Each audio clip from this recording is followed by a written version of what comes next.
So quick reminder for administrative stuff, homeworks are due at the end of the day today, and then project proposals will be due on Friday at the end of the day.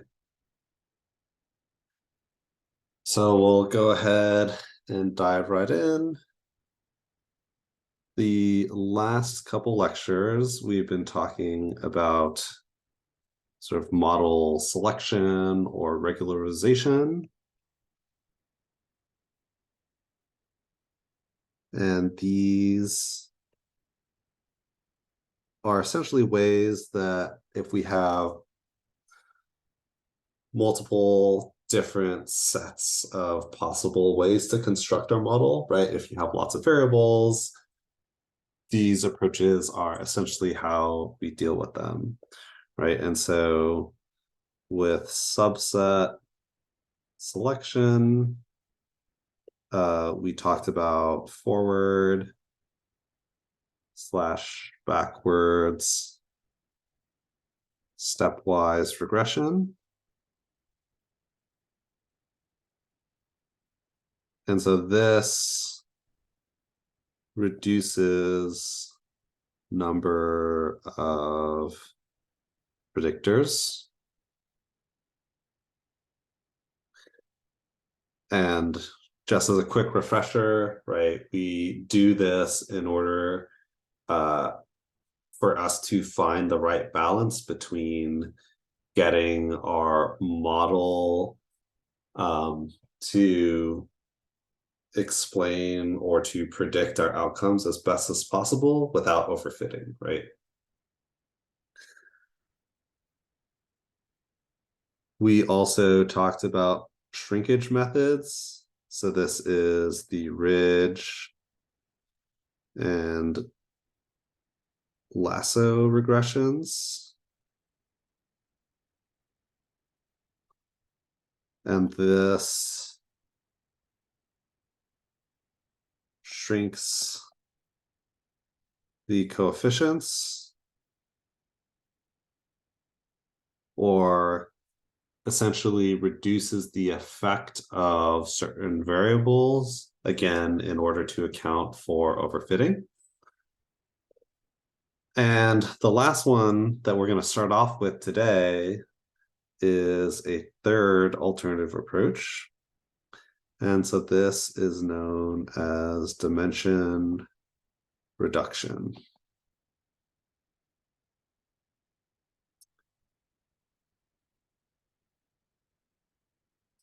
And this is a form of, well, we're going to talk about the specific methods, PCA, and PLS. So these approaches are a way to transform predictors.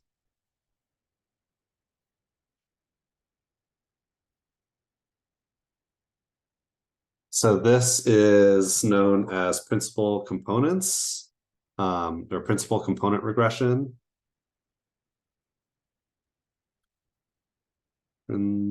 Principal components. It's actually analysis is what the A stands for. But you can have a PCA regression as well.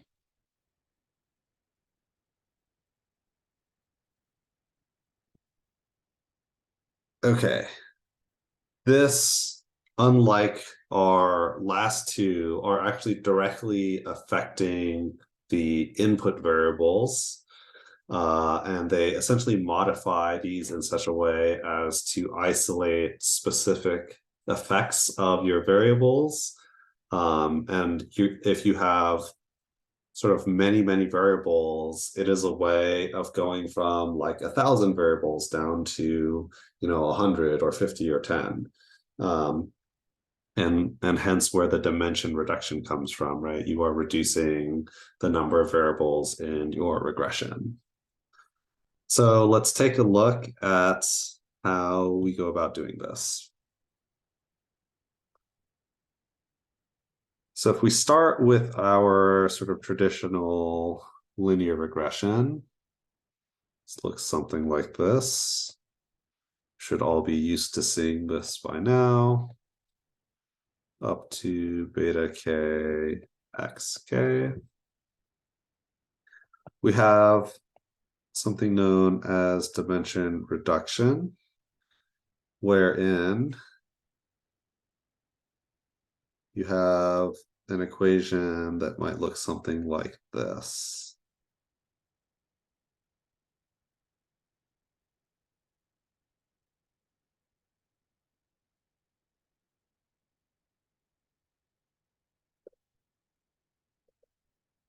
And essentially what you have happening here is linear combinations from x to z. And importantly, m will be less than k. Okay, so what is happening here? This is essentially taking some number of x variables from your data.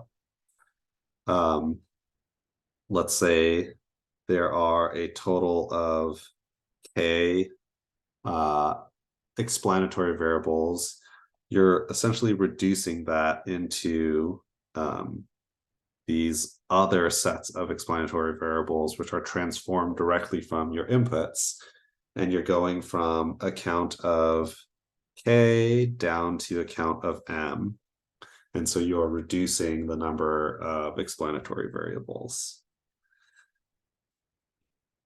And the principal components part of it looks something like this. Let's say the piece that's actually transforming your input variables, right? So these are themselves, in fact, coefficients. What we'll see is that this transformation is essentially a circle in each dimension.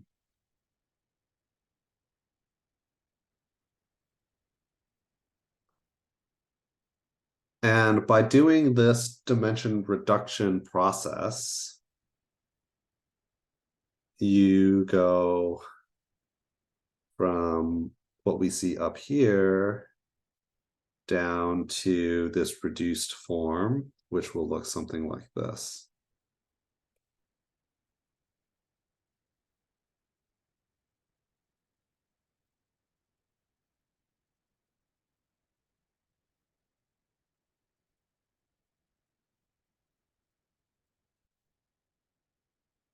And if you look at this, let me change the color. So if you look at this equation carefully, it's actually just a linear regression, right? We're writing thetas instead of betas, and we have a z instead of an x. But otherwise, it's basically the same. The big difference is that compared to when we were doing just a straight up linear regression on the data, these z's have been altered in some way. They're no longer the same inputs that you were dealing with. And the implication of that is that the interpretation of a principal components analysis or PCA regression is no longer straightforward, right? This is specifically to deal with prediction. Okay, I see a question, Peter. Yeah, thanks. So the circle in each dimension, the PCA description that you wrote in the top right corner. So we're Yeah. effectively we are I'm simplifying it for myself, so this might be not directly, reflective of what's happening, but we are grouping certain components together that are similar or Yeah, near to each other, or I'm gonna draw. I'll draw this okay, out so that we can okay, see. okay, okay. Thank you. Um, yep. So yeah, just to be clear, I'll finish off this point and then I'll show the graphs of what Peter is asking. Um, so where before we would say, something like, oh, the effect of education on wages, right? There we're able to isolate the effect by looking at the coefficient. When you do a principal components analysis, you no longer have the ability to do that interpretation. Okay. And so the types of outcomes that you're interested here are much less to do with inference. In other words, the relationship between specific variables and your outcome, as opposed to prediction, which this is very good at, right? And altering the input variables doesn't affect your ability to run predictions. Okay, and we'll get back to some of the practical aspects of this when we do the implementation in code in a little bit. But let me, go back to what Peter was asking about. So this idea with the circles.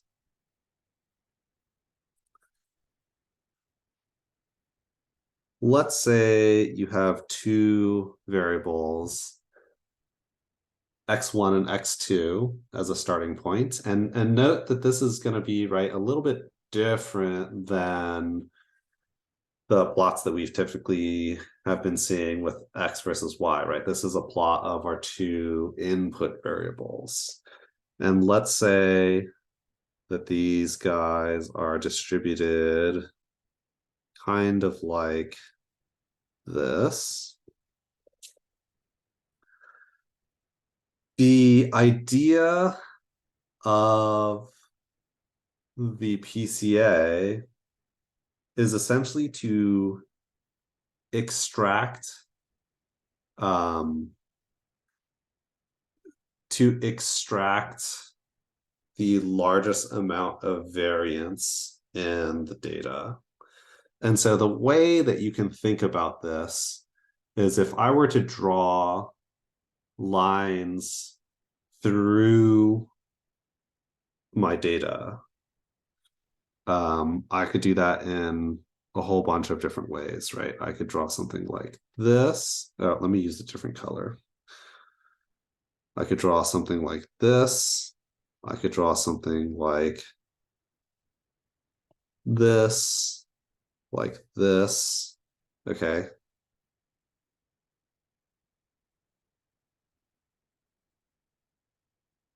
And so you kind of ask yourself, essentially, where can I draw kind of the largest line possible that captures the spread of my data? And so if I were to draw a circle around here, it would be essentially, well, not a circle, some kind of oval. Um, Essentially what you're looking for is the longest line that touches the ends of the circle. And so we maximize variance in this direction.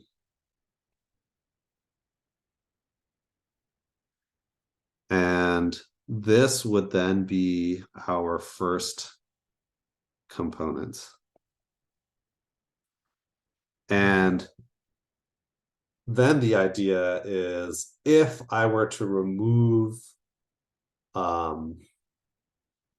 remove all of everything related to the first component, the variance of the data related to the first component, then what you'll see is that the only piece left here is this second component, right? With these two pieces, you are able to explain all of the variation in the data. and the components will always be orthogonal to each other. One way that you could visualize this even further, right, is if you had 3 dimensions, right? Suppose that I had data like x3 and like a cloud of points. Well, then you could have another line that would be orthogonal to these two that could capture that spread, right? And so the most components that you could have is equal to the number of variables that that you have in your data.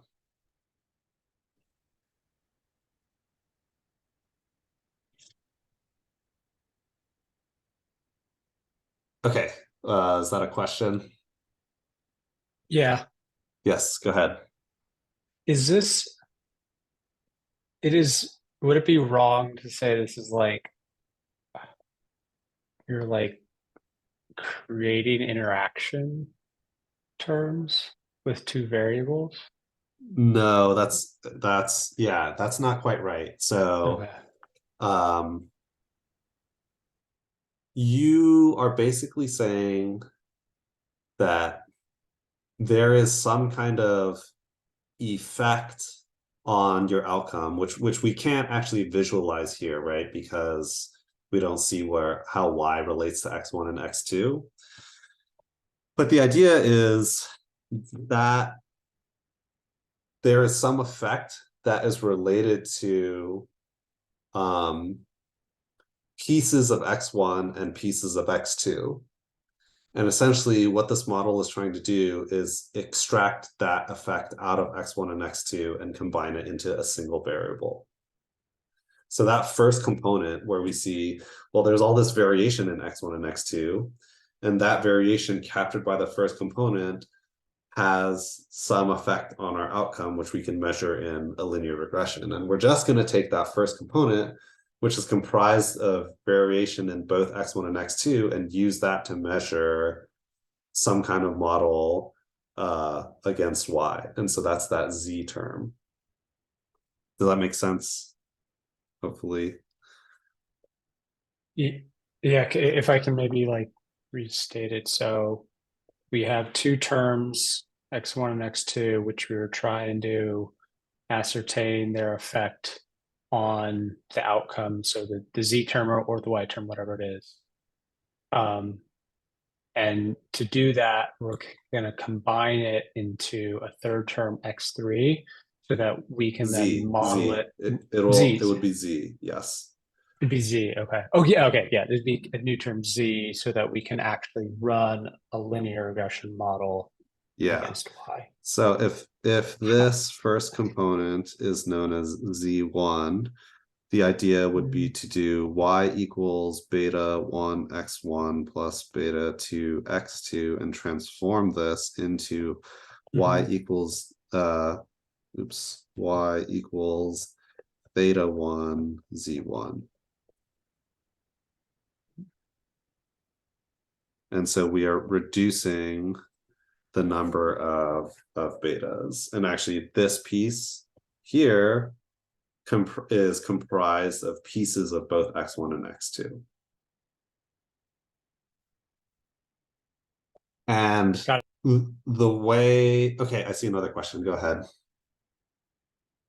Hey, I wonder if those PCA actually release the assumption that variables in either in one component or second component, they are not required to be ID anymore. Like They're not required to be what?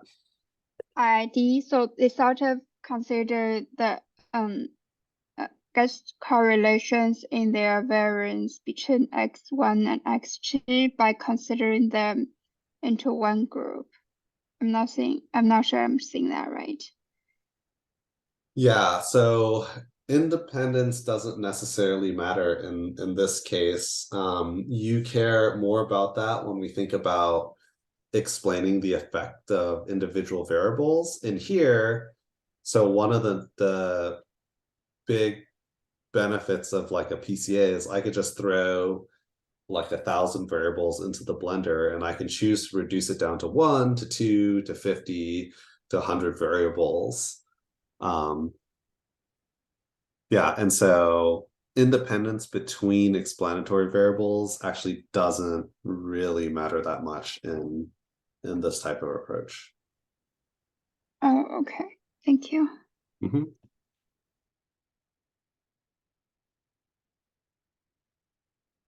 In here,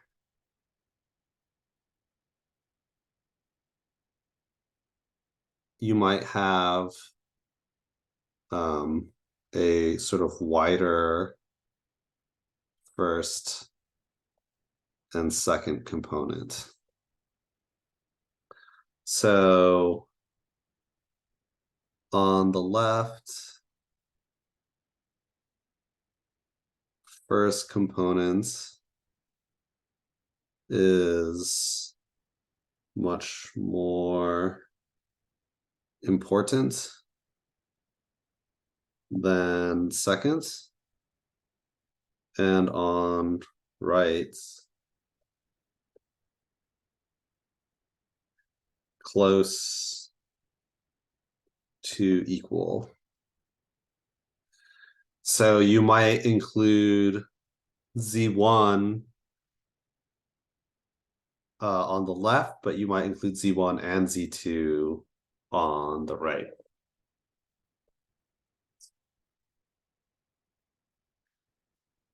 So Z's are independent of each other, right? And we actually know that because we're selecting components based on the fact that they're orthogonal. And since we are selecting M to be less than K, you are essentially reducing your number of dimensions and thereby preventing overfitting.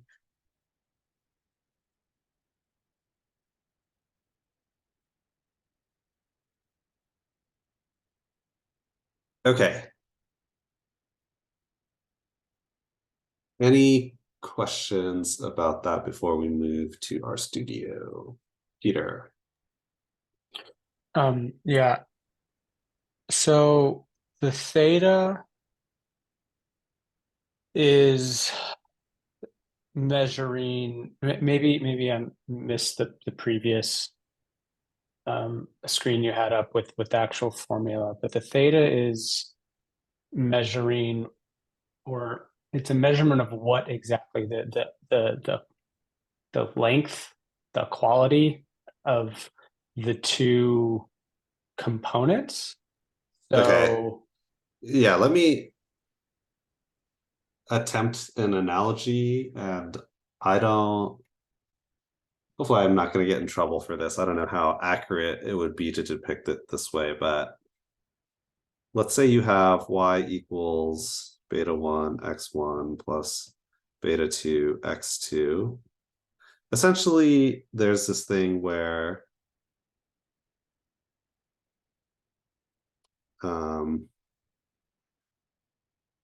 I'm just going to make this up.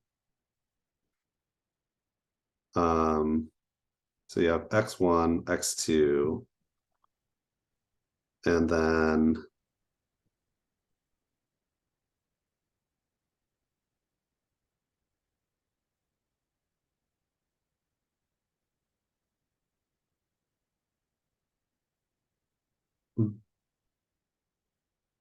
this is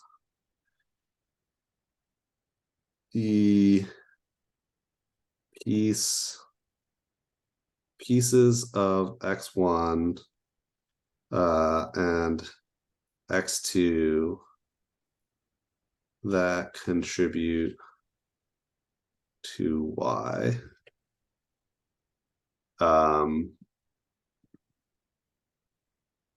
That contribute to y a lot. And then these are pieces of x1 and x2 that contribute to y a little.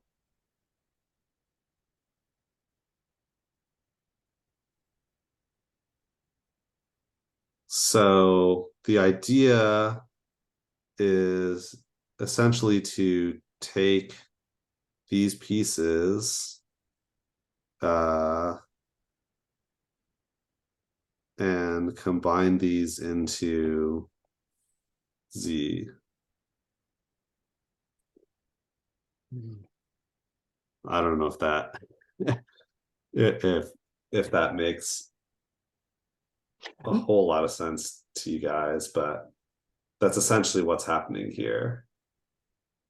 Yeah, I think that makes sense. I guess maybe I'm getting hung up on the visual representation of like the circles and like the actual distance of the lines, and saying that for the second example, because the lines are more equal in length to each other, that's a better like component or better Z term, right? Is that right to say? Yeah, so it is very difficult to visualize, but if you think about a plot where you have x1 plotted against y and x2 plotted against y, let's say hypothetically you had something like this, and then you had something like this. There is variation in a particular, like, so would we say that x1 or x2 in theory has like a larger effect on y? We would say x2, right? Because you have a greater amount of this variation. And essentially, it is capturing the pieces of x1 and x2 that are related to that variation that we're talking about, right? Which is in both of these directions versus in these directions. And so it is able to, what the PCA does is extract that variation when I'm looking at x1 and x2 in this other like spatial way. Okay, I see another question. Beijing? Yes, I will make that quick. I just want to clarify at the very beginning, you said the PCA aims to capture the variations in a data sample as much as possible. But because previously we talked about not only variance but also the strengths, now we lose the sort of like lose the power of using the prediction strengths, but only looking at the variance in data set. Is that true, or am I missing something? So yes, that is true. If I had 1,000 variables and I reduce it down to 999, so I have 999 components and I out of 1,000 variables, you do technically reduce your dimensions and some of the explanatory power. And the more you reduce the number of components, right, then the more you are reducing some of that, some of the variation in the data that could be leading to an outcome.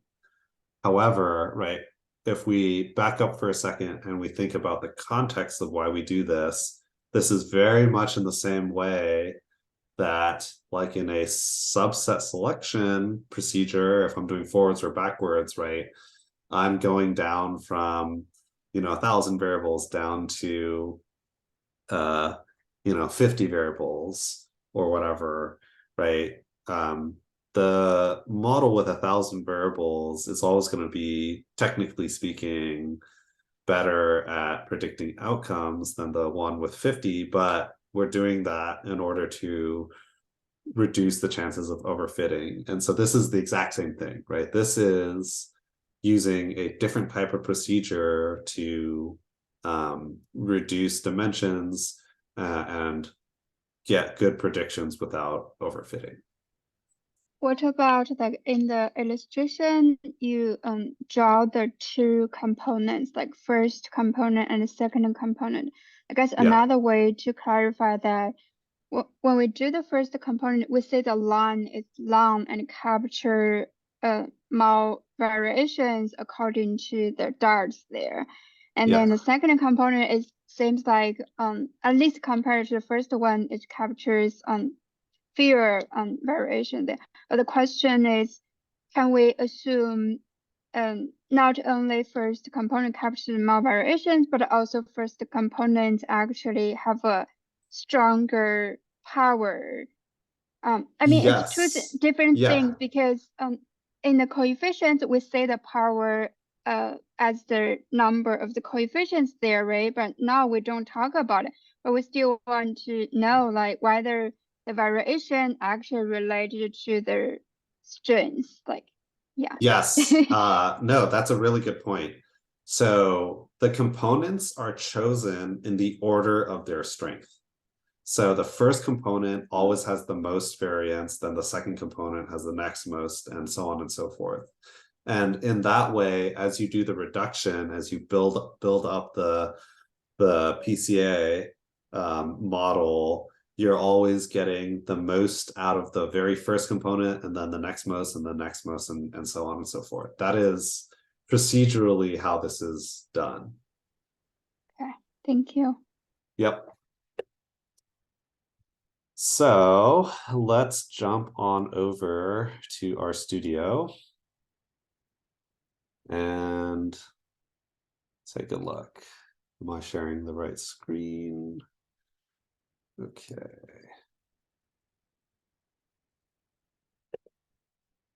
So first off, we'll start throwing in a bunch of stuff to load.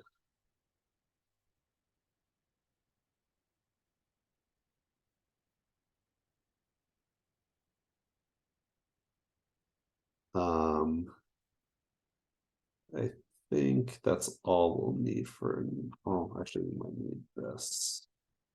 Okay. Oh, I don't have PLS installed, so I'll do that really quickly on this computer. So this is the package that lets me do principal components regression. And we'll go ahead and run all of these guys. And today, what we'll look at is a data set also from ISLR called hitters. And when I run this, we can take a quick look at this data set. So this is a data set of baseball. I know very little about baseball, so don't worry about not necessarily following along with all of this. We are looking essentially at a data set of different players and then of statistics related to each of these players as it pertains to their performance on the field. So these are things like at bats, so how many times they've gone up to swing their bat at the ball, the number of hits they've had, number of home runs, number of runs, and so on and so forth, right? So these are all statistics related to their performance. And then at the very end, we have salary. And so what we're going to look at is seeing how well salary is related to all of these things, and specifically in the principal components, like if we can construct a good model that would be able to give good predictions of salaries given all of this other information. first thing I'm going to do is use this function called complete cases. I think we've looked at this before, but basically this procedure will get rid of all of my NAs. Oop.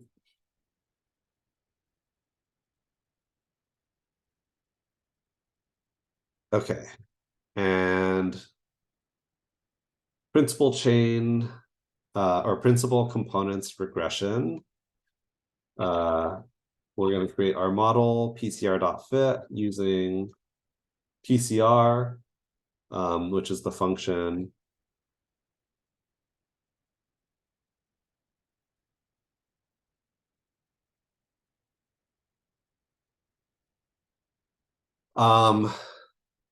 Oh, yes, this is an important point.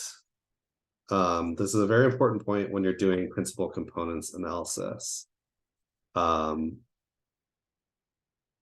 have a setting here called scale equals true.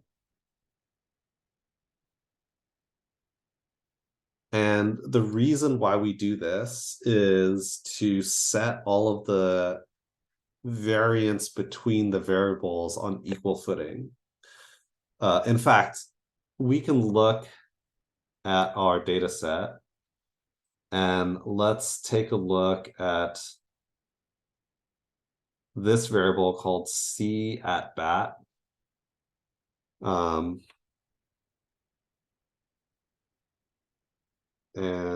let's do this, and let's compare that against, let's say, home runs. So you can see the range of this goes from, of C at bat, goes from 19 all the way up to 14,000. Whereas the range for home run is 0 to 40. So if we were to translate what we just talked about qualitatively about the variance, right? It's always going to prefer data that has sort of larger, that's like larger in scale. And that's not necessarily what we want, right? We want to get the components of every variable as it relates to our outcome in an equal way. And so in the code, there is this option called scale equals true, which is basically going to normalize all of the data in my inputs so that when I run the regression, the thing that's identifying the variance isn't going to fixate onto one particular variable. Okay.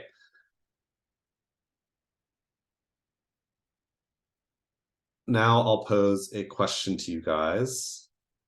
So this particular data set has 20 variables. So one response variable and 19 explanatory variables, right? We're using this dot here to say run everything.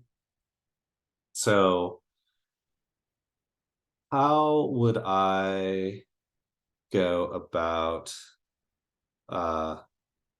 selecting the number of components that I should choose for this model? Should it be one component, two components, 10 components, all the way up to 18, 19? How would I know which choice of the number of components is the best for my model outcome? So feel free to type it in chat or raise your hand and speak up. What do you guys think?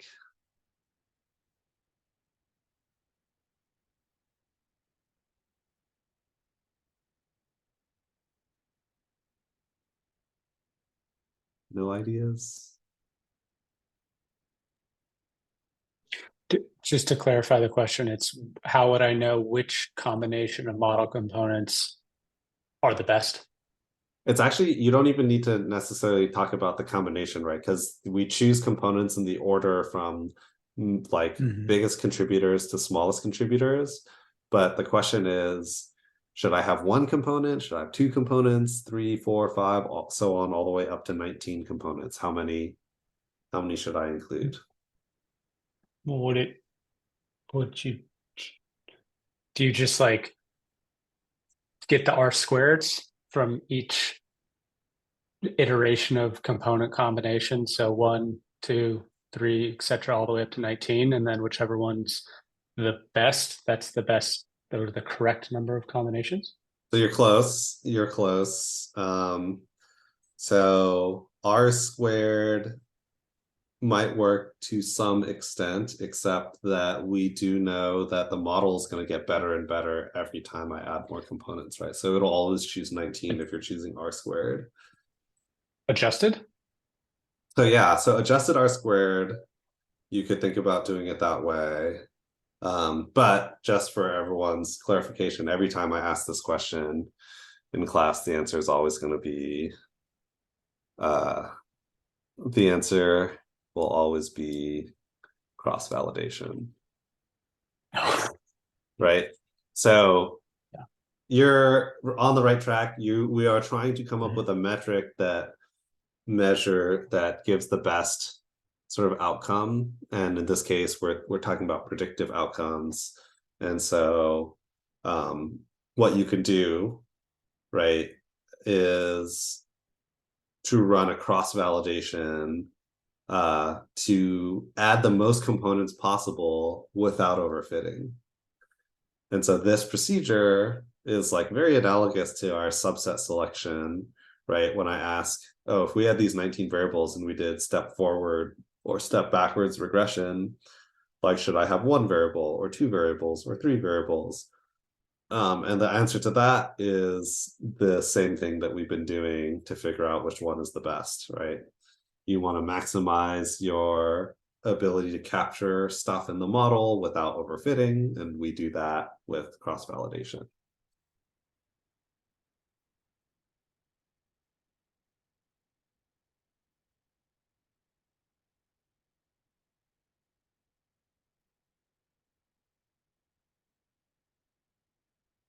Okay.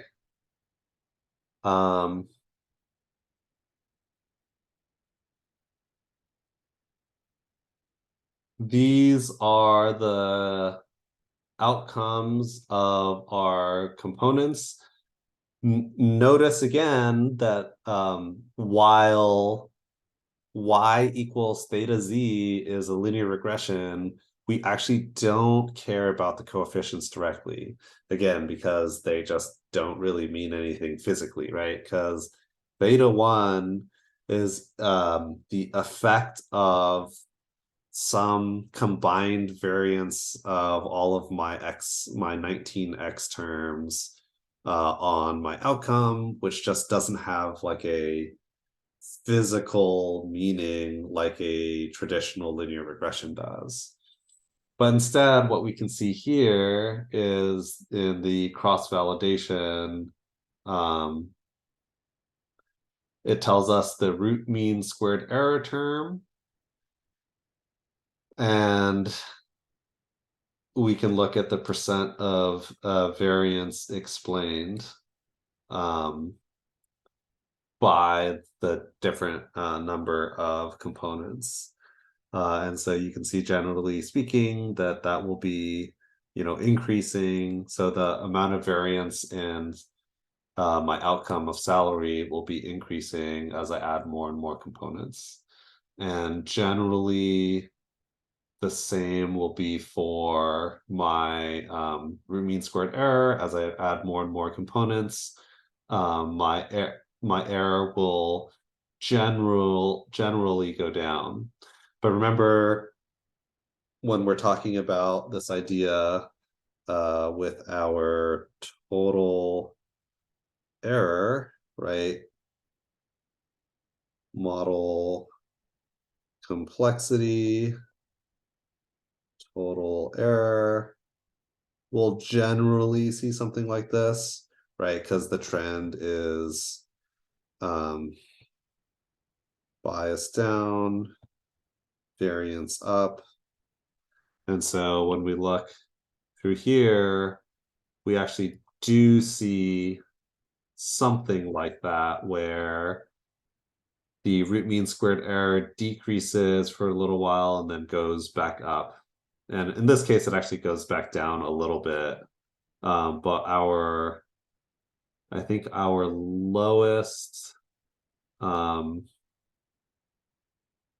cross-validated root mean squared error, I think, is here, 343. So then in this case, we're saying It's 18. Oh, 18. Well, all right. Well, oh yeah, I guess these ones are a little bit lower. Yeah. So in some cases, it's like actually the amount that we get, even when we're overfitting, is better. So it's not always going to look totally straight here, but 6 components is going to explain pretty similar to 18 components. It looks like 16, 17, 18. Yeah, and so this is the procedure that we would use in a dimension reduction approach. Okay. Any questions about this? Any confusions? Anything you want me to clarify? Yes, Weijing. Yes. So in this table, we can actually say a number that tells us how many variations that explained by each combination. You mentioned it like a few times. PCA just tells us the strengths by components. Is there a way that they quantify the metrics that tells us that, even though we can really interpret, we can not really Yeah, interpret the coefficients? yeah. Yeah, if you want the actual coefficients, you can get them. But it said it's doesn't really mean Oh, that's the much. linear. Yeah. Yeah, it doesn't really mean anything. But how do we know like the first components explain the y to a larger degree and have a stronger explanation power, like by how much compared to the second component? I Like see. their quantified like metrics actually tells us at least the comparison among all components, or like it actually tells us relative to 0 or 1 or something like that. Yeah, yeah, good question. So that's actually what this would show right here. So percent of variance explained.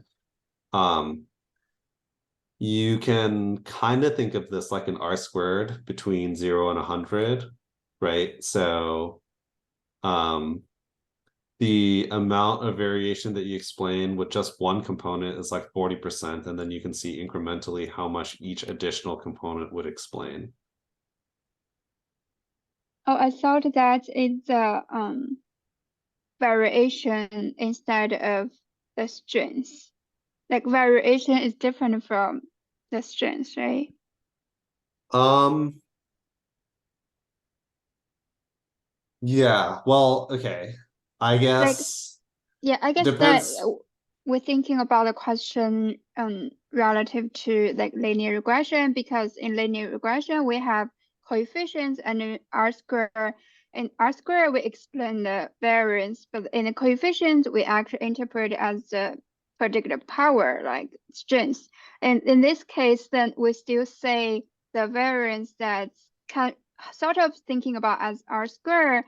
But is there a way that we can think about something kind of related to coefficient we saw before, but you mentioned in this scenario, we actually can interpret the efficiency, but still there's a power strength thing going on. I can't really interpret it myself.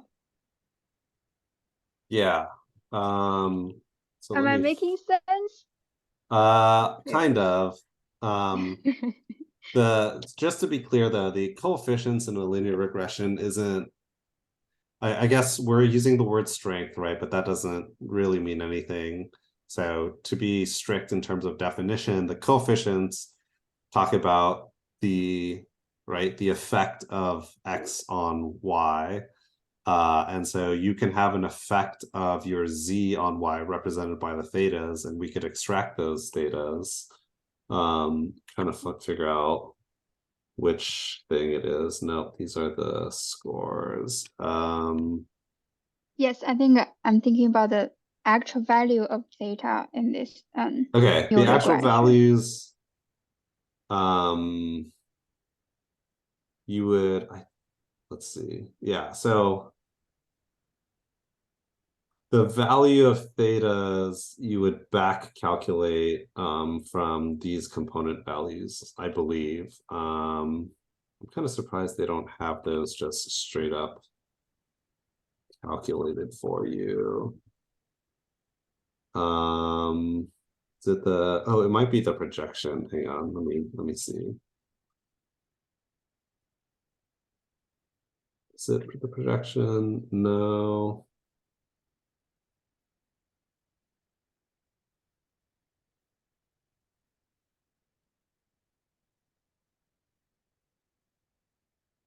Fitted values. I'll double check that. Okay. There's a way that you can calculate it or extract All right, it. thank you. I'm kind of blanking right now. Yeah. All right, thank you. Yep. So we can quickly look at a couple things. So this is that error plot that I was talking about as relates to the number of components.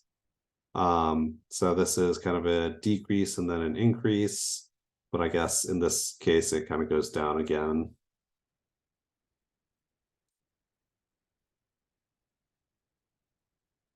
Let's see. We can, Alan, what's yeah, the dotted line in the plot? I actually don't know. Okay. That might be they have some version of an adjusted It's adjusted error. and the actual, yeah. Yeah. Oh, yes, okay. Yeah, it's in the table. I can split the data set in half really quick and run this to do my own version of a cross validation like so.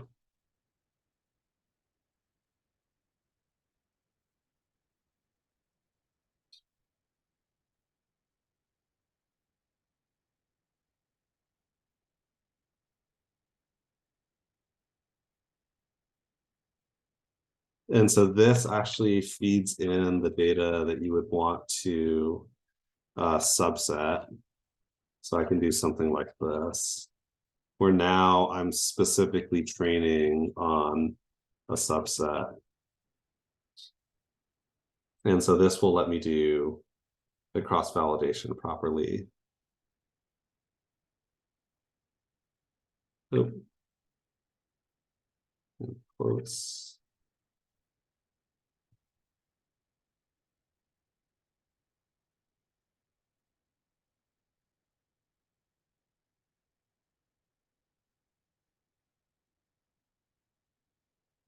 And we can look at the plot of the errors again.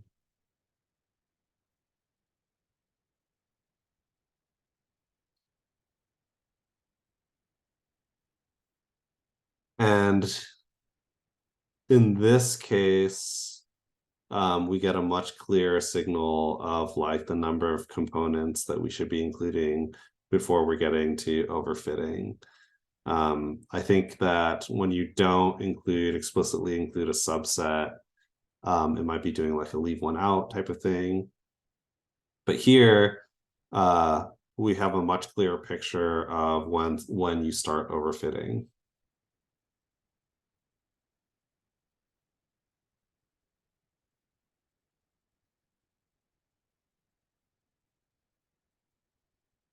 Let's see.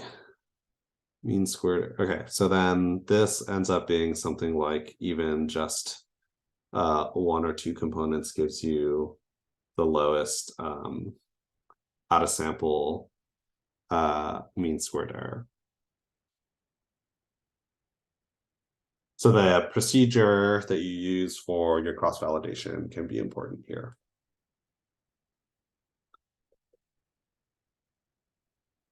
Okay. Any last questions about dimension reduction?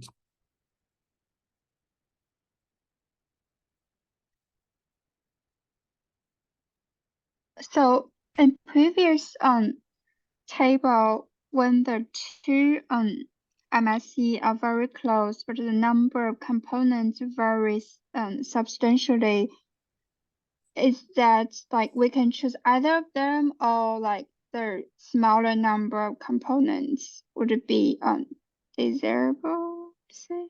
I don't like there's a way to make that decision. So typically you want to choose your components based off of your cross-validation mean squared error, which will provide you with like the best out of sample predictive ability. And so you would run the model across some set of components until you start observing that the out of sample mean squared error increases consistently. Oh, okay. So it doesn't matter how many components in the final model, right? Nope. Okay. You typically just want best predictive ability without overfitting. Okay.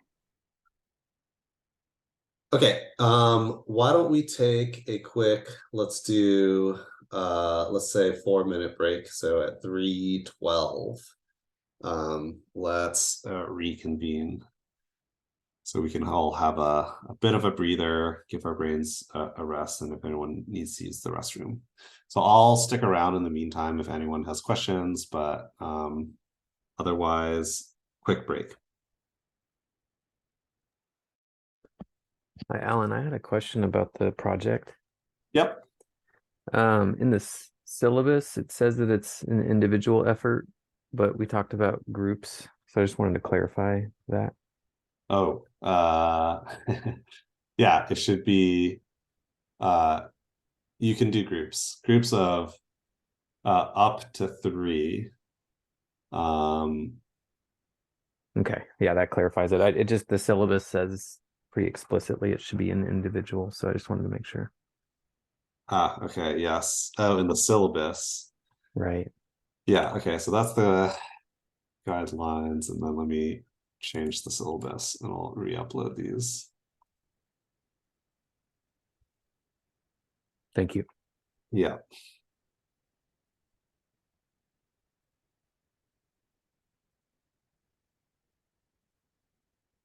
Are these guidelines something you've sent already? I don't think I've looked at Yeah, they should I think they're there. Wait, where does it say in the syllabus? I'm not actually, oh wait, maybe here. Oh, here. Right. Projects. I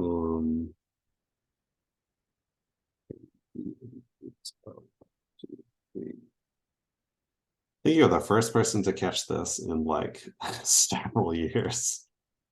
Well, I should give Jesus on the call for the credit for that. Because we're working on a proposal together. So does this describe the proposal at all? I need to read through it, obviously. Yeah, so I think the best thing is the course project guidelines. There's a little piece on the project proposal about what to include. And there's also slides that I gave in lecture 7, I want to say. Right, in the beginning. Yeah, and so that material should be there. So just so everyone can see. In final project under files, The project guidelines are there, and I believe I put the slides, yeah, in lecture 7. Perfect. I'll put them in the final project too. Okay. Thanks. Mhm.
Okay, let's get back into it.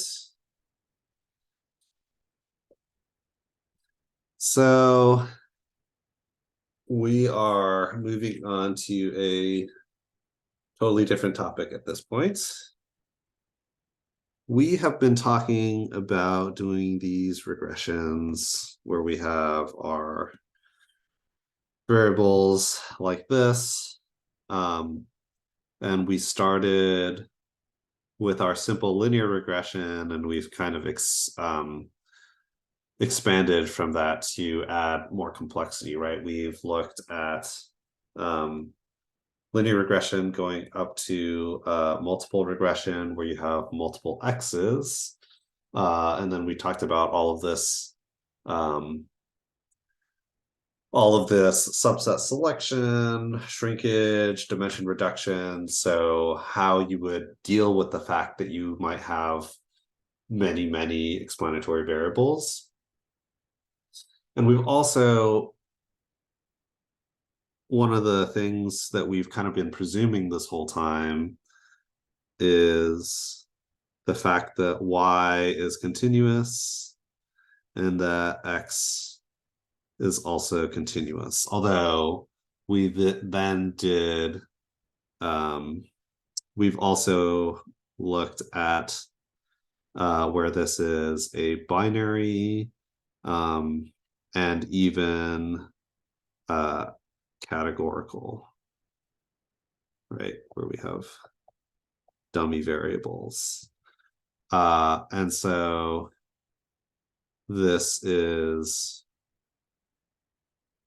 discrete, right? And when we did that, we had to do this whole thing with 0 and 1s, or separating out the column into many columns with dummy variables representing the presence, right, of a value. But we haven't done that on this side. So what happens when y is a discrete outcome? And we're going to talk about one of the more fundamental ways to approach this, where we have discrete variables in our y. And so I'm sure some of you guys have heard of this before, but with logistic regression, this is a type of regression model where your dependent variable, oh, sorry, I said I wouldn't use that word, where response variable is categorical. So our simple example is for binary outcomes, kind of in the same way that we started out with discrete variables on the explanatory side. But we will extend to multiple outcomes. And this is known as a multinomial logistic regression, also known as M and L. So if you ever see that, that is what we're in reference to. Okay, and so fundamentally, we are thinking of a different structure of model in order to deal with the fact that y is a discrete variable and not a continuous variable. And so next, I would say couple lectures will be focused on this idea.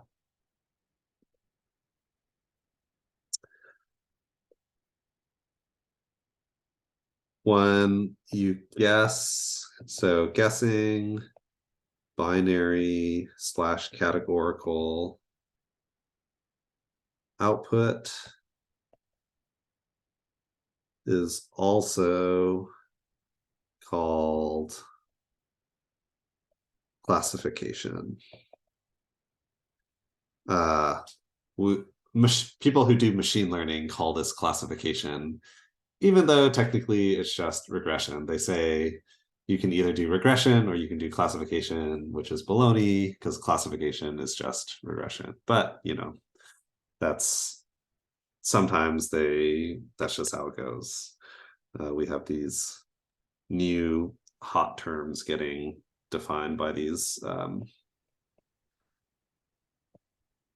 slightly different approaches, or slightly different fields, I should say.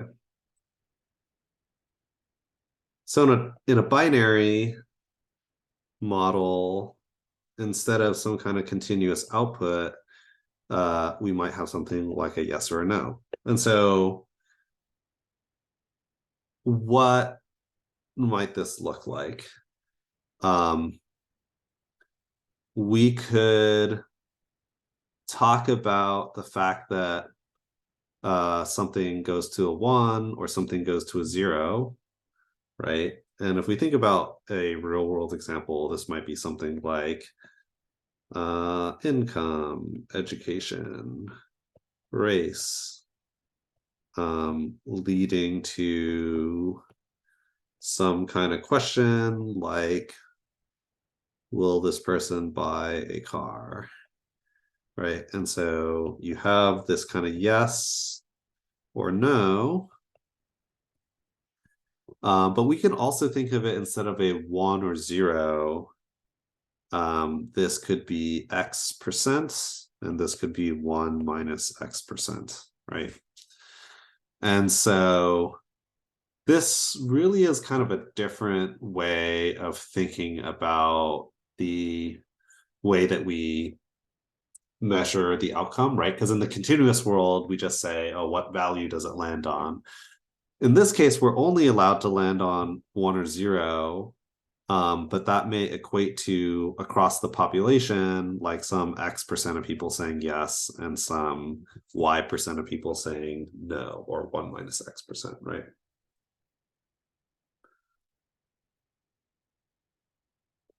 And if we think about this sort of concept as it relates to like our plot that we've been using, or our traditional plots that we've been using, where we have X, Y, and you have something like this, and then I draw a line through it. Okay, so that's straightforward, I guess, for linear regression. But think about what this means for a discrete. So let's say this is 0, and let's say this is 1. Then all of your data points, no matter where you are on X, are located along, your zeros and ones. And so as it pertains to drawing like a fit, okay, maybe I could draw a line like that. But what does it mean to have an outcome here? So or here or here. So will you buy a car? The answer is 0.5. The answer is 0.9. Will I buy a car? 1.2. I don't know what that means, right? Some people actually do this type of approach. This is actually seen here and there in some like economic regressions. And so if we think about how do we represent this? So one, we just do the same thing and we just say this is linear to represent probability between 0 and 1, but not bounded. So if it turns out that most of the stuff you're dealing with is in here, yes, technically it's possible to still represent this as like a line. And now these numbers would represent, oh, this is like the probability that I would buy a car, right? So 0.5 versus 0.9. But because it's not bounded, you always run into issues where if you're outside of like these limits, then physically speaking, it doesn't really make sense.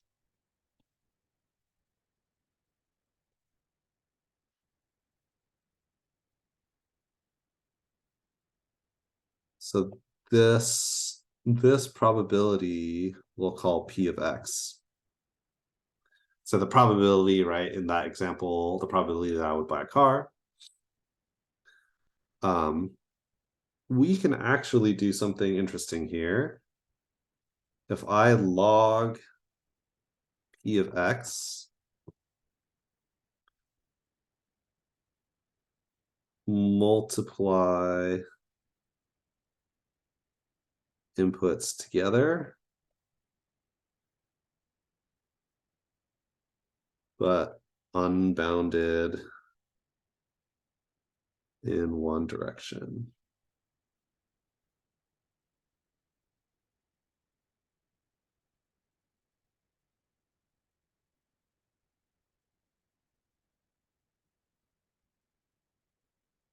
So the idea is if I can perform transformations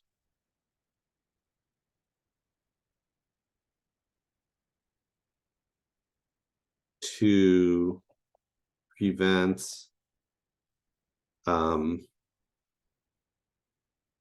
prevent either input slash output from being unbounded.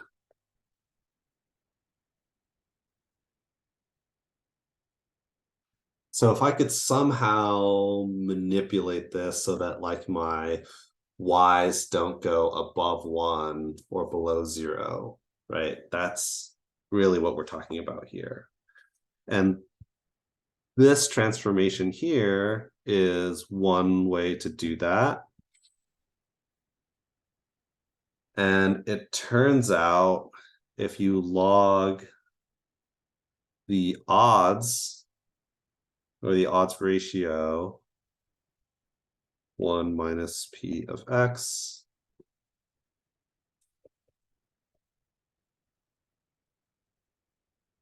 then that lets you bound them in both directions. And so instead of P of X equals beta 0 plus beta 1 x, right? Where this is our probability of our outcome. Instead, we say log p of x is equal to beta 0 plus beta 1 x, which bounds it in one direction. And then instead of this, we do this. And let me graph this out so that you guys can see what's happening here.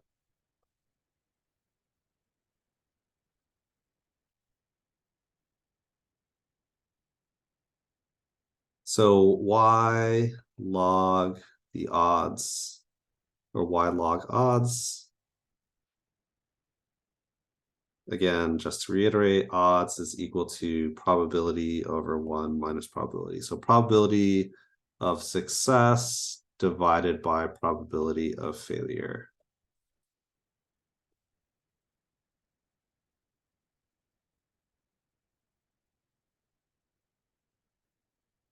So it turns out if you just log the probability, your graph looks something like this.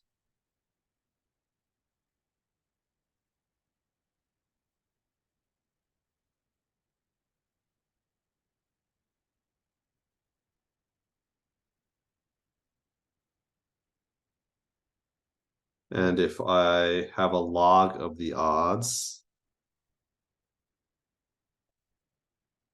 versus my odds, then my plot looks something like this.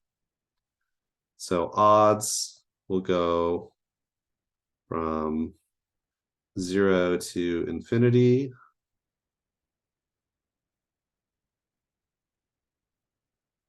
And my log odds go negative infinity to infinity. And so this is what we want, right? Now, by going from negative infinity to infinity, I am now back in the like continuous space, and I can just run essentially like a regular kind of regression.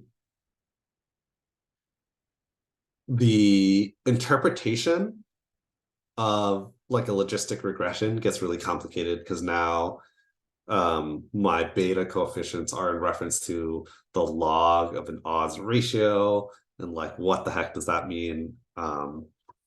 It can be very confusing. And just know that the reasoning behind this particular formulation is we have gone from this thing where you have to go from where we're limited from 0 to 1, right? Probability is limited to 0 to 1. We want to get back into a continuous space. And so that's the reasoning behind this formulation.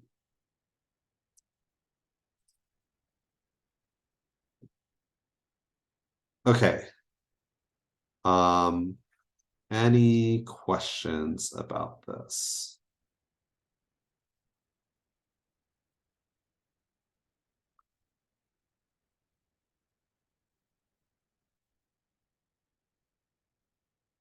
Okay. Let's jump back over to our studio and let's go ahead and run a logistic regression and kind of talk about it. So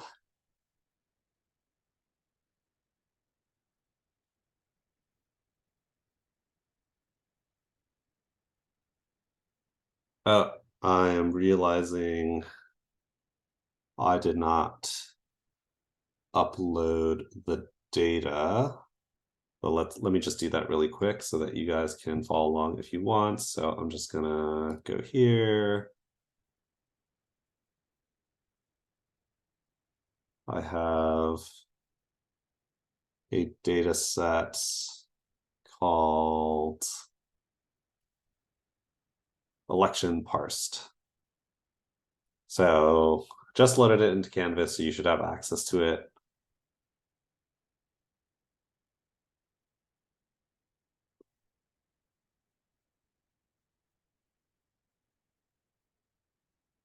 If you want to follow along. Election parsed.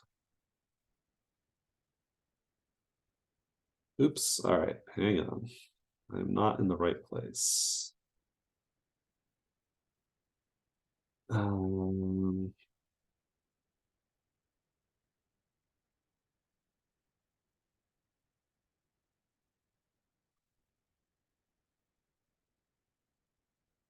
1 second.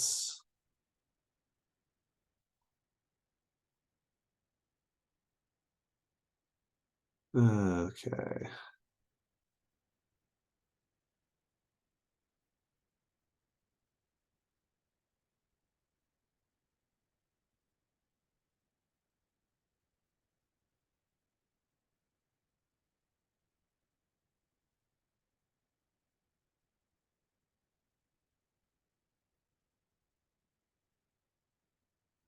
Okay, cool.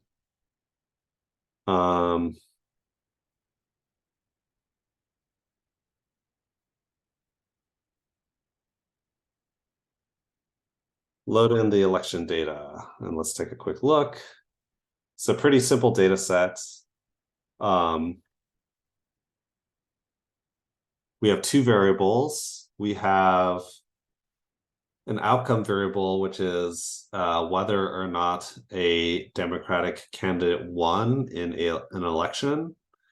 And then we have a second column, which is our explanatory variable, which tells you in that location, wherever this election happened, what is the percentage of Democrats in that area. Okay, and so this is non-traditional in the sense that compared to what we've been doing regularly, right? Because our y variable here is a binary variable, it is not continuous, and so we have to apply what we just learned. And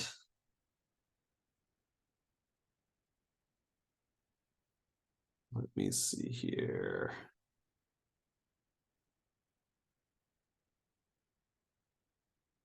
So I'm going to use a function called GLM, which is called generalized linear model. That is from the package nnet.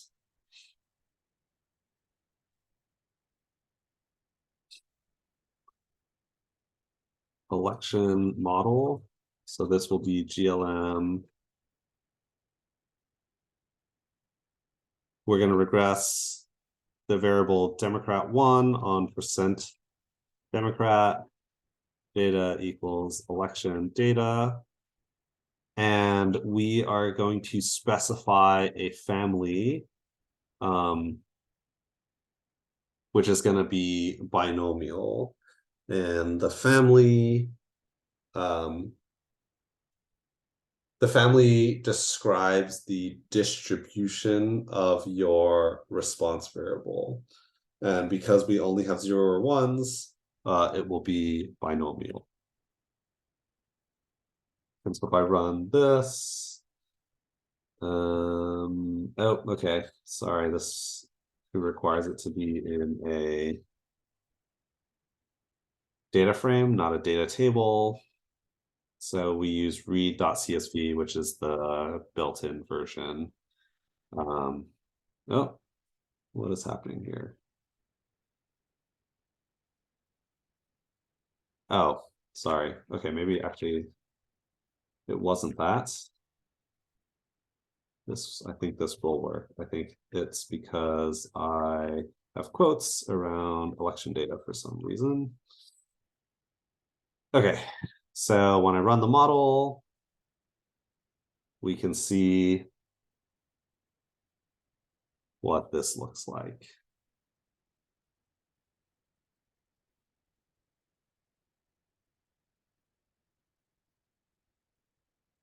Okay.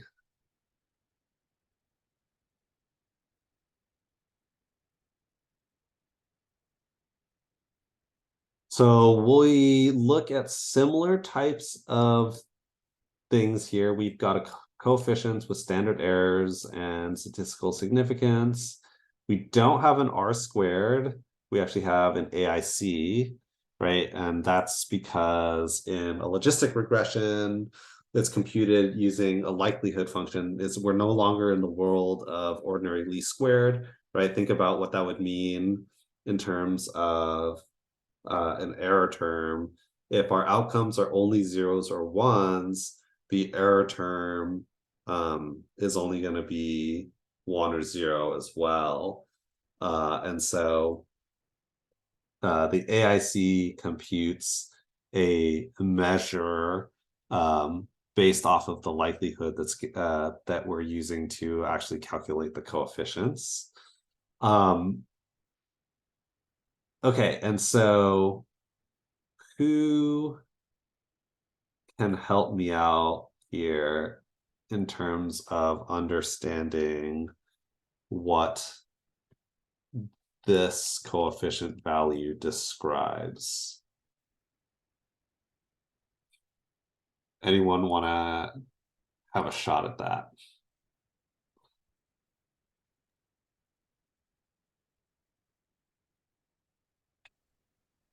Is it Democrats won 48% of the time? Is it as simple as that, or no?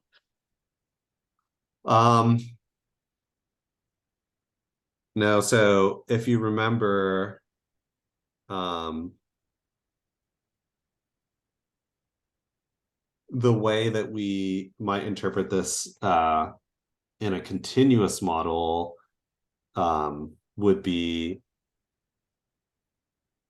as I increase the percentage of Democrats who live in as I increase the percent of Democrats who live in a particular area and participating in the election by 1, then the outcome, which is that they win the election, would increase by 0.48, right? It doesn't physically actually sort of be anything, but that's not the correct interpretation in the logistic model, right? Because remember that, how do I get rid of all of them? Remember that we are now in a different territory. We are now talking about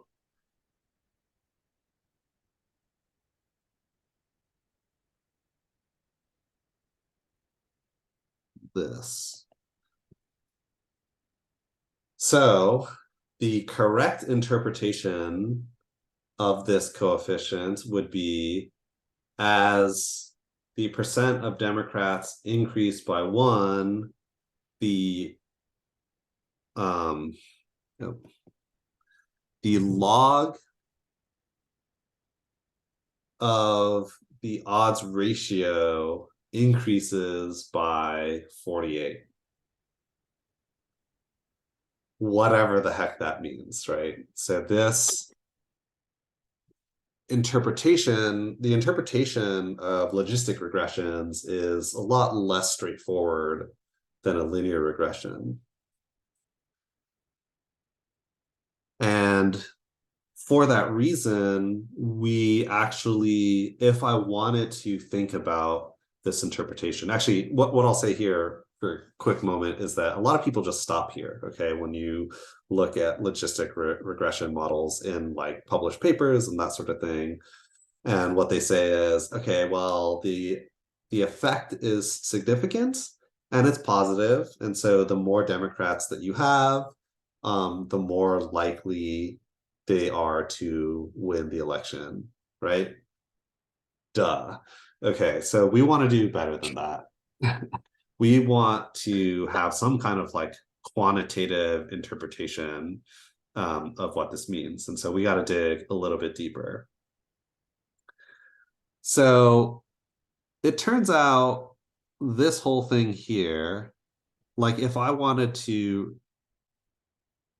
care about an outcome, like what do you guys think would be an outcome that I care about?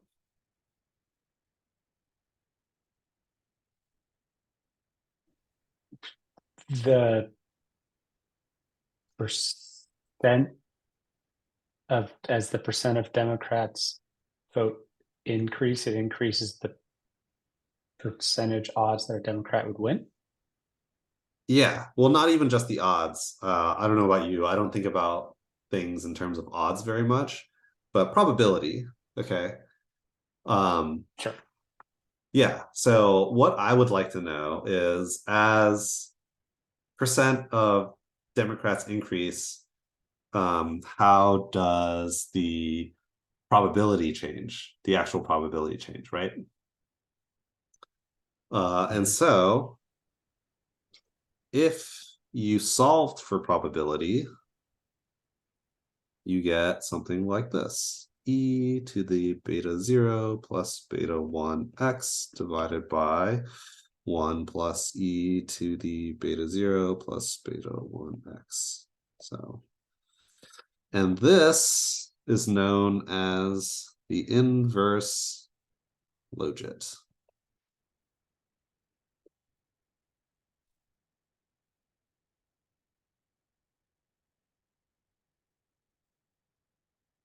Okay.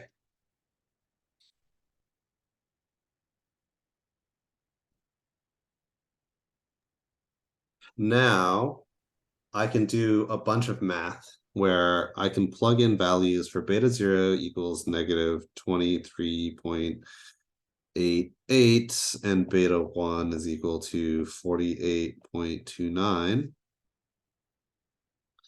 And I could go in and calculate my probability at, let's say that 10% of the population are Democrats. What is the probability that they would that a Democrat would be elected? If you solved all of this out, this would be about 0.0103. So less than a 1% chance, or sorry, a little bit more than a 1% chance if 10% of the population is Democrats, right?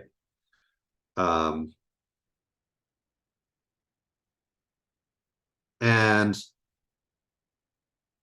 you can go in and calculate actually what happens as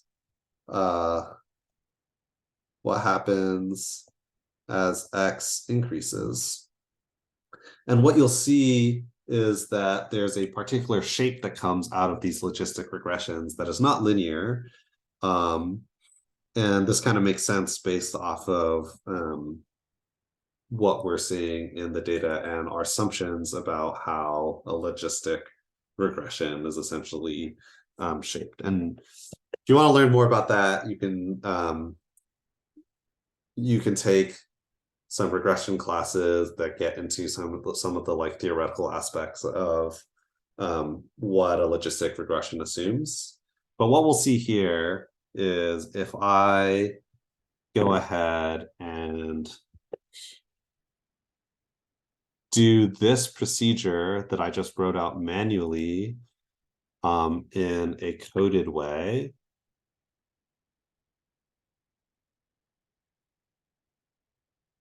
I am going to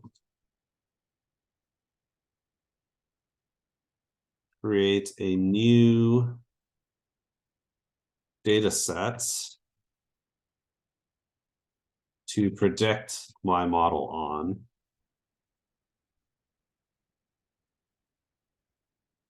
So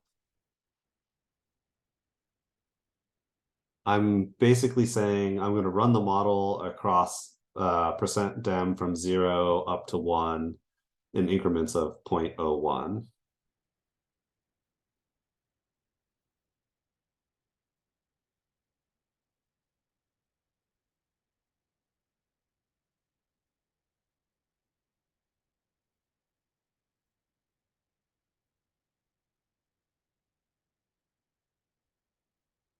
And I will do that prediction. And you'll notice that here I have a specific, a new input into the predict function, which gives type equals response. And let's take a look at this really quick just to see what's happening here. And so the response type that I'm talking about generates this thing, which is that set of probabilities. And so actually, if I go back to here, you can actually set the type to give you this number. Oop, I meant to do different color. You can set it to give you this number or this number or this number, right? And so what we said we care about is this probability. And so the way you do that is with type equals response. And in fact, if you don't do that, like I think the default gives you either the odds or the odds ratio, or yeah, so this, I believe this is the,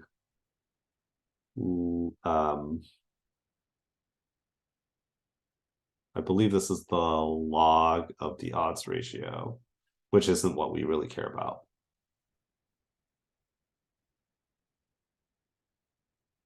Okay. Alan, Yes. just quickly, the predict function here automatically understands to use the formula, the P of X formula you wrote out on the right-hand side. So I'm giving it the model, and the model is like this thing and the setup of the model. And then whether it's doing predict of this. Can you see my cursor, by the Yes. way? Yeah, Yes, okay, yes. cool. Otherwise, I'm saying this and you have no idea. Okay, so it's either like by saying the type, you're saying to do this or to do this. Okay. Yeah. Okay. But this part here, election.model, feeds in all of the structural information and the actual values of the parameters. New data feeds in my X's, and then type response gives you this versus this.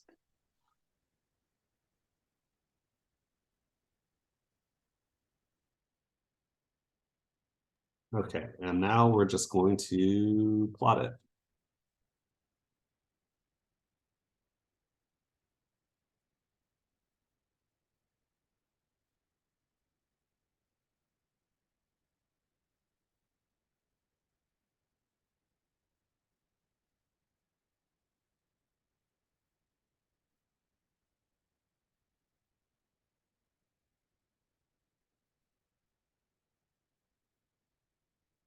Okay, and if I run this, great, we see this plot here. So as I go from 0 to 1 in number of registered Democrats, you can see the probability that the Democrat wins increases in this sort of fashion. And this is in the same way that we think about our ordinary least squares, our linear regressions draw a straight line through our data points. This is the analogy of that in logistic regression, which is how the probability of an outcome changes across the range of your explanatory variable. And so we should get used to seeing this type of chart as it pertains to logistic regression outcomes. I have a Yes. question, Alan. Uh-huh. This reminds me of like a stochastic dominance like plot. Yeah.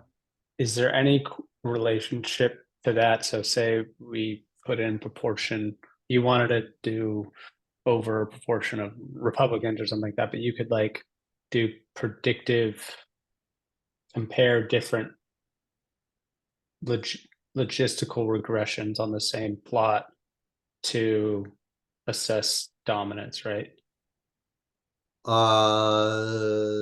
No. The only relationship is that the like functional form of these relationships are similar in that they use these like S-shaped curves. Otherwise, I Okay. wouldn't try and think about them in analogous ways. Okay. They just look the same. They have no relationship. Yeah. Okay. Cool. So there is okay, so this is basically the logistic model. And my hopefully takeaway for you guys, and for even those who are familiar with logistic regression, is that this thing here, this table, this is the most common output that's related to runs of logistic regressions. I guess I can't ask you guys to raise your hands, but think about what is more useful.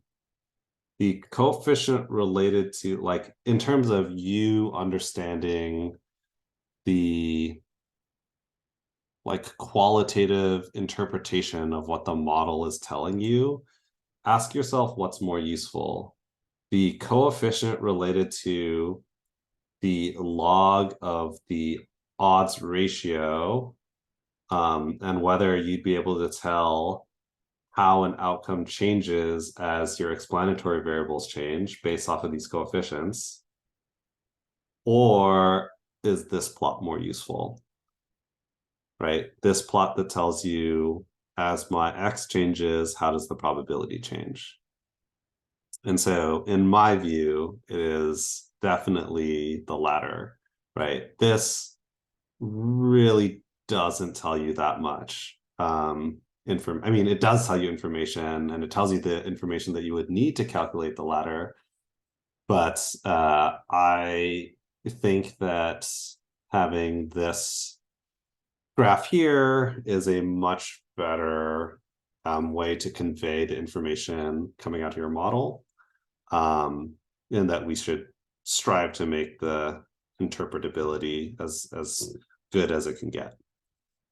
So that would be kind of my takeaway from even this small basic piece. Okay, and so we are going to end here, and next class we are going to build off of this logistic regression to think about multinomial logistic, which is what happens if it's not just a yes or no in my outcome, but maybe it's like a categorical variable. And with that, keep in mind there's this one extra thing that is in this plot that you are not being shown directly. And that is, there are actually two lines here. Or there should be two lines. And so really quickly before we end, can anyone tell me what you think the other line should be?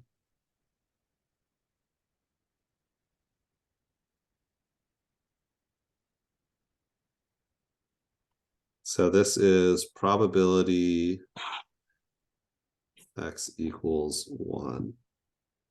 In other words, the probability that they won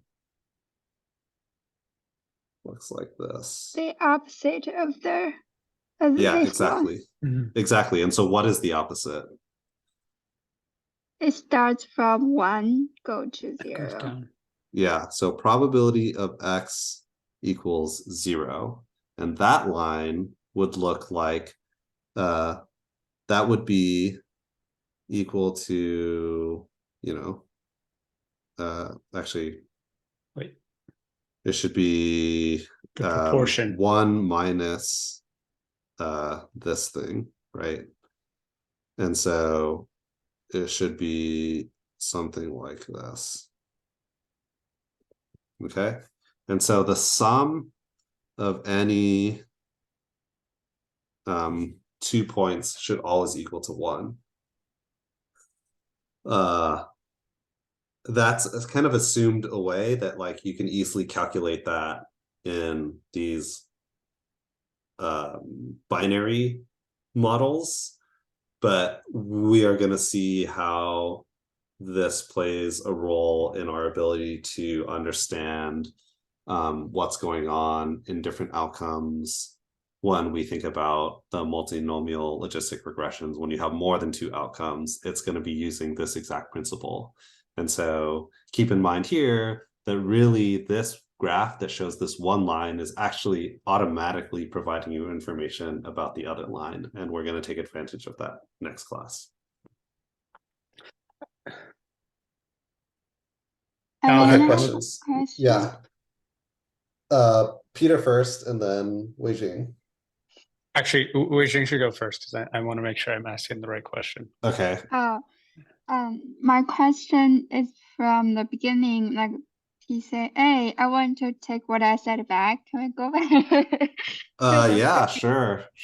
I think the first or second example for PCA. Okay, here, up here. You can run that code. Okay, what do you want to see? It's already run. Oh, okay. Because we saw the table with different components, but very similar MSE. This thing. And now this one, there's one like 18 components have a smallest MSE.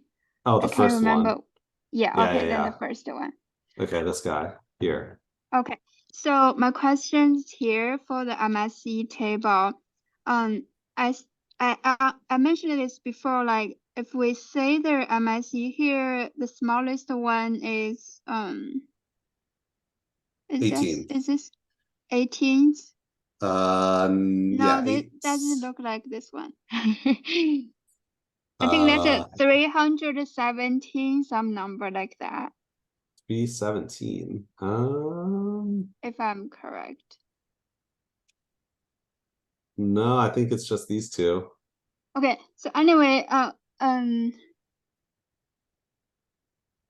what I want to ask is, right now it seems like the MSE goes up, right?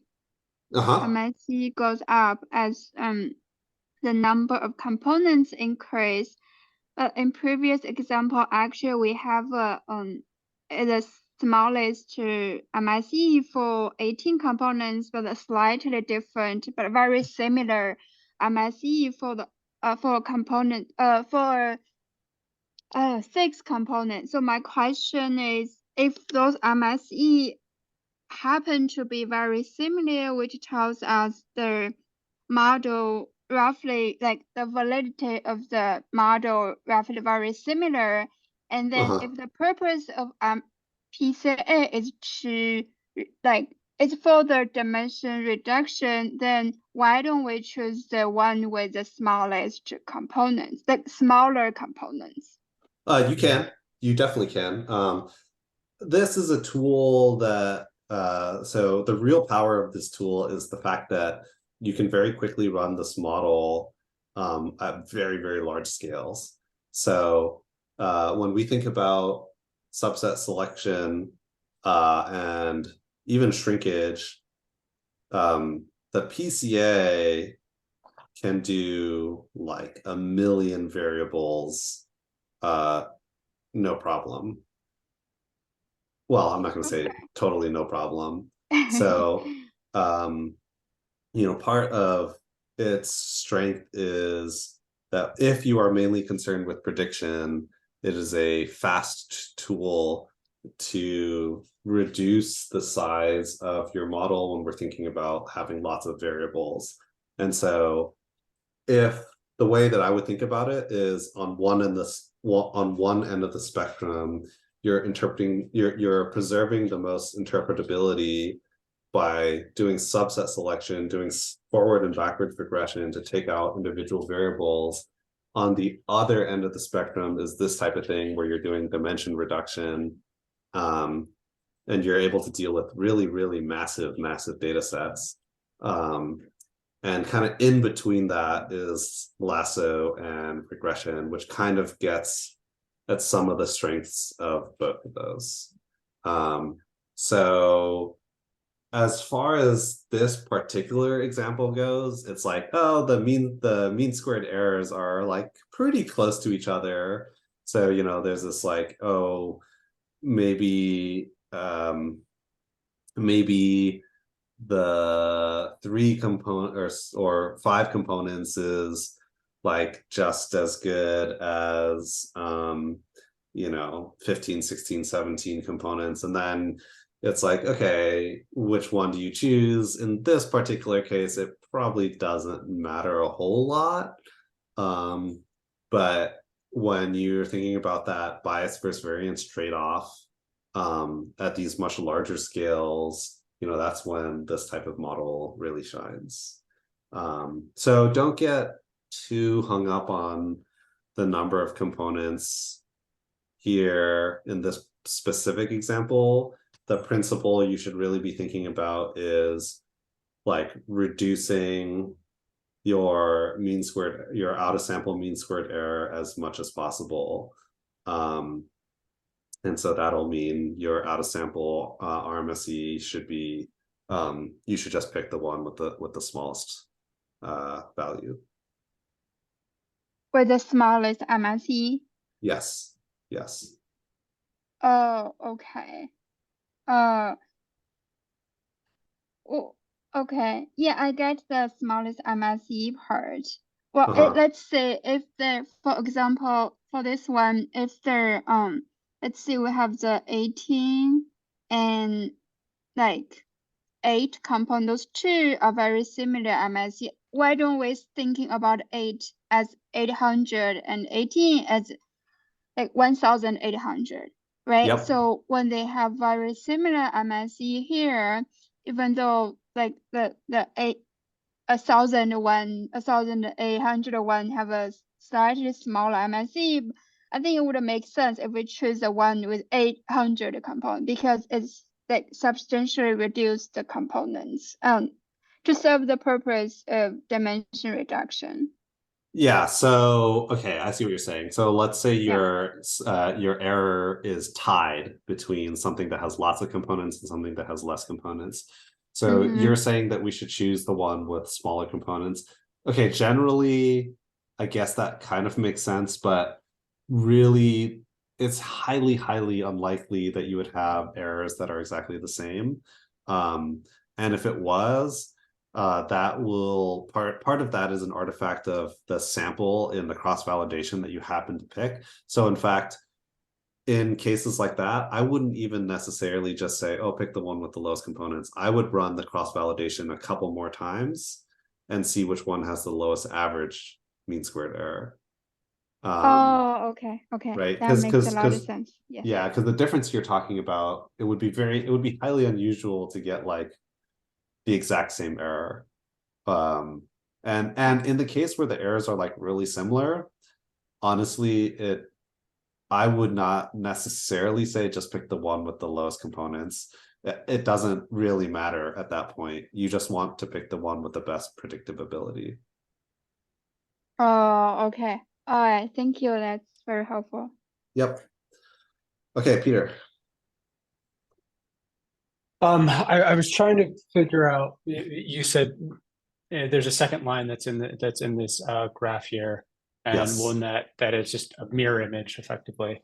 And I get the 1 minus bit, like the math of it, why that would be a mirror image, but why I'm struggling to understand why that line is actually important to our interpretation of the logistical regression.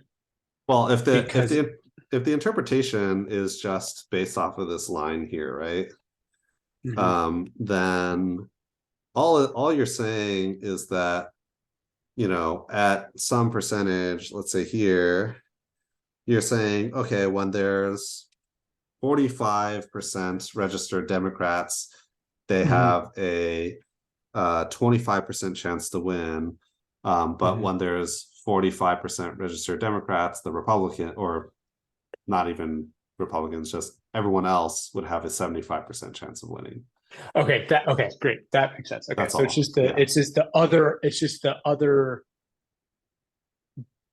outcome, whatever the other Yes. outcome is. So Democrats, it's a 25% chance, 25% chance to win, 75% chance to lose. That's all. Okay. And it's calculated just by 1 minus that. Okay. That makes that okay, great. Yes. Yeah. Yeah. Okay. So the probability Both of sides all Yeah. outcomes has to equal 1 always in Right. this model. Right. And you could have wrong. I mean, you hinted at it, but you could have multiple polls. You could have, if you had 3 parties, as an example. And we will see that next time. Okay, great. All right. I'm Yeah. getting too far ahead. Yeah. Okay, cool. Thanks, everyone. I will see you all next week.